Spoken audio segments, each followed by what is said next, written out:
Hi friends, இன்னைக்கு நான் வெளிச்சத்தை குறித்து உங்களோடு பேச போறேங்க.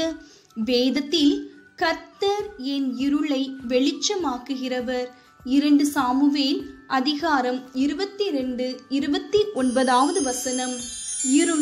இருள் என்றாலே நமக்கு ஒரு பயம், கலக்கம்.